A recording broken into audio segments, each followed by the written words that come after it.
Hi guys! So ayun po, ngayon po ay nandito na kami sa Kawit, Cavite and nandito kami sa Aguinaldo. Ba't po naman nilali? Ano ba naman to? Okay na yan. Ayun, so nandito kami ngayon sa Aguinaldo Shrine. So samahan niyo po kami pumasok and mag-explore po. Hi!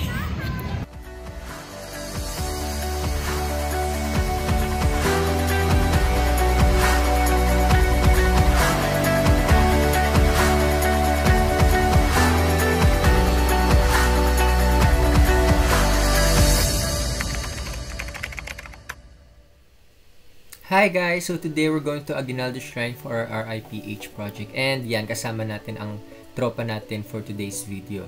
So ngayon, from Manila, we've traveled at least 1.5 hours para makapunta sa Kawit, Cavite. And thankfully, hindi traffic. And now, we're here in Kawit, Cavite and Aguinaldo Shrine. And grabe, makikita nyo, puro bandila. And ito na nga yung nasa mga excerpt natin, guys!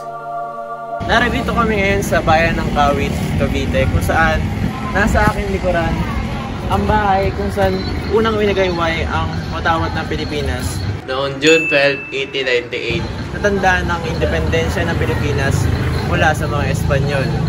Dito makikita ang salas kung saan winagayway ni Aguinaldo ang unang watawat ng Pilipinas, at dito rin unang pinatugtog ang lupang hinirang na para sa bansang Pilipinas.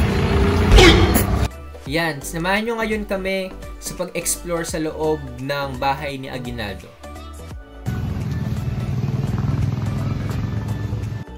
So, syempre, mag-fill up muna tayo ng pass bago pumasok sa museum. And grabe, tignan nyo, sa labas pa lang, sobrang laki na tignan ng bahay ni Aguinaldo. And iisa-isahin natin yan.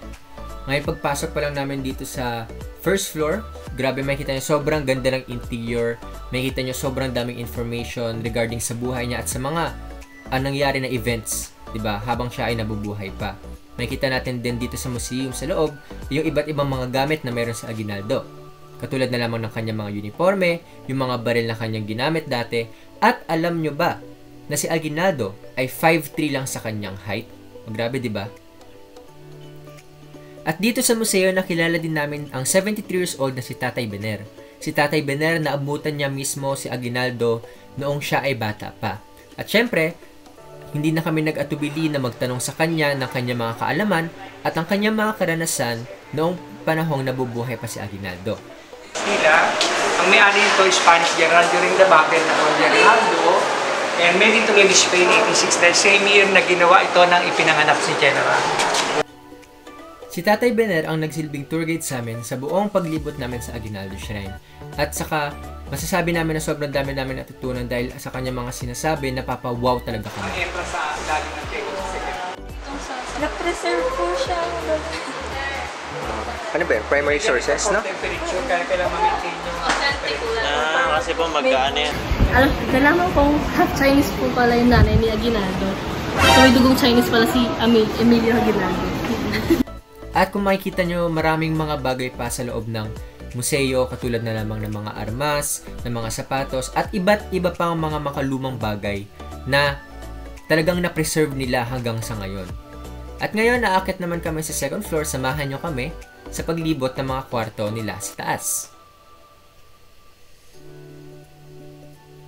Dito sa bahay ni Aguinaldo, sobrang daming kwarto at sobrang daming mga secret na lagusan. At makikita nyo dito sa video na to kung gaano kalalaki ang isang kwarto. Kasama na rin dito yung mga kwarto ng kanyang mga anak at yung kwarto nila mag-asawa. At meron din syempre sila Aguinaldo ng mga medicine cabinet na hanggang ngayon ay na-preserve din nila yung mga laman at yung mga iba't ibang gamot na meron sila doon sa Aguinaldo Shrine. Kasi ang laki.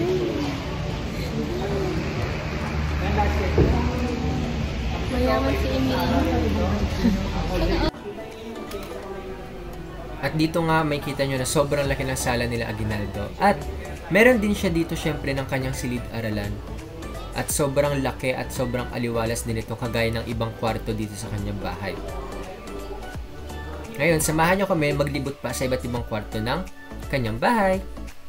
And yan guys, grabe nakikita nyo, kahit yung mapa ng buong Pilipinas nasa ceiling ng kanyang bahay. At meron din dito sa loob isang malawak na hall na may mga picture din ng mga taong nababasa natin sa mga excerpt. No? At isa pang sa mga kina-amaze namin dito ay yung upuan nila na maaring paglagyan ng importanteng dokumento at ng mga armas kung sakaling sila ay salakay ng mga kalaban. 10 feet ang lalim. Ilan po? 10 feet. 10 feet. Indoor pool. Indoor pool? Indoor pool. Pero wala ng tubig guys. So sa lahat ng parte ng bahay, yung tore lang po yung hindi namin napuntahan. So yan yung bahay ni Aguinaldo mula sa likod. At ito naman ngayon ang kanyang puntod.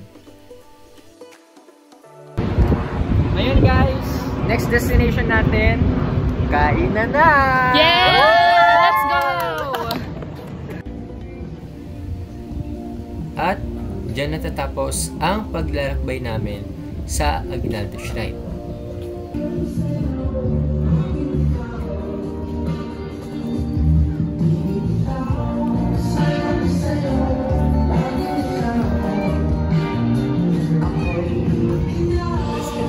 Sikat mo pagpasok siya.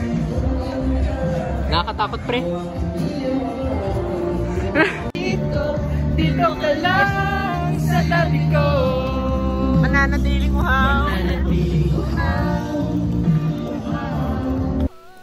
At ngayon, pupunta naman na tayo sa ating kakainan, which is sa Mahiwaga Cafe na malapit lang din sa Aguinaldo Shrine.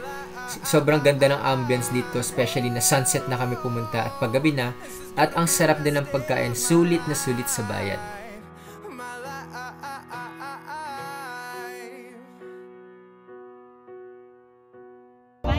Guys, that's all for today. Bye-bye! Thank you for watching.